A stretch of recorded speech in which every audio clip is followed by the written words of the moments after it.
والے دن ہم شفاعت رسول اکرم صلی اللہ علیہ وسلم پر تو ایمان رکھتے ہیں، تو کیا بزرگان دین سے نسبت بھی کام آئے گی؟ جی کام ہے، شفاعت تک لے کے جائیں گے نا آپ کو، شفاعت کے مقام تک پہنچنا بھی تو آسان نہیں ہے نا بڑے مذہب میں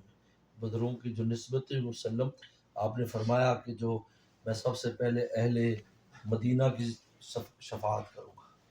مدینہ کی نسبت ان کے کام آ رہی، پھر مکہ کی کروں گا، پھر طائف کی کروں گا، تو بزرگوں کے ساتھ نسبت بھی اسی انداز میں۔ تو اگر بندہ ویسے آ کر مدینہ میں رہنا شروع ہو جائے، مکین ہو جائے، تو وہ نسبت جی وہ تو حدیث میں آتا ہے جو مر سکے تو مدینے میں مرے، مر سکے تو مدینے، تو عام حدیث، لیکن کہ مدینے کے آداب اور اس کو قائم رکھنے کے لیے بھی کسی کی ضرورت پڑتی ہے، صحیح ہے، ورنہ اسی مدینے میں ہی لوگ رہ کر اللہ معاف فرمائے کیا کچھ نہیں کرتے۔ ہاں جی بالکل۔ لیکن جو بڑوں کے ساتھ متعلق ہوتے ہیں، میں ایک بزرگ سے ملا جو ہمارے والد صاحب کو لے کر آئے تھے بھاون نگر میں، حضرت مولانا سید بدر عالم میٹھی رحمہ اللہ، بہت بڑا نام ہے، ان کے بیٹے تھے مولانا آفتاب عالم صاحب، تو حضرت تو بہت پہلے فوت ہو گئے تھے 1964 میں، حضرت حیات تھے مولانا آفتاب صاحب، یہ بھاون نگر پڑھتے رہے، والد صاحب کے شاگرد بھی تھے، انہوں نے وہاں پڑھا، کیونکہ والد وہاں تھے تو یہ وہاں پڑھتے تھے، والد صاحب پڑھاتے تھے چھوٹے درجوں میں اس وقت، تو میں ان کو ملنے کے لیے گیا،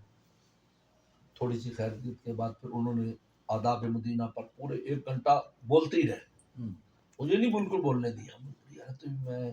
استاد زادہ ہوں، آیا ہوں بھی کیا خیریت بچے ہو، وہ پوچھتا بندہ، چائے لے آئے، خود ہی لے آئے چائے، اور گھر سے مجھے چائے پلائی، تو میں رخصت ہوں، پھر بہت سی کام کی باتیں بھی انہوں نے بتائی جو یہاں رہ کر مجھے جن کی ضرورت تھی۔ اس کے بعد 2 سال بعد میں اپنے شیخ کے ساتھ حاضر ہوا مدینہ میں، کی مختار رحمۃ اللہ علیہ کے ساتھ، ان کا کہ ان کو ملنے جا رہے ہیں مولانا آفتاب صاحب کو، تو کون جانا چاہتا ہے، حضرت میں نے جانا ہے، کیونکہ ہمارا تعلق تھا، تو حضرت کے ساتھ ہم چلے گئے 4 ساتھی، وہاں گئے تو پھر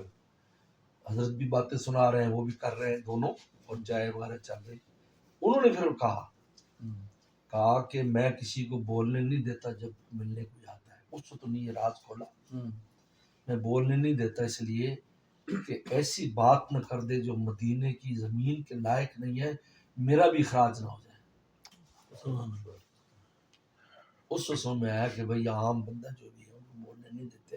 وہ سناتے ہیں اور آداب وغیرہ، وہ ضرورت بھی ہوتی ہے اس کی، لیکن اگلوں کو بولنے نہیں دیں گے، کوئی بات کو غیبت کرتے ہیں، اس بارے میں ان کو بات کرتے ہیں، اس انداز میں مدینہ میں وقت گزارا ہم لوگوں نے، فوت ہو گیا، ابھی جنت بقی میں دفن ہے، صحیح، آسان نہیں ہے، تو یہ بھی تربیت سیکھی جاتی ہے، پھر آتی ہے۔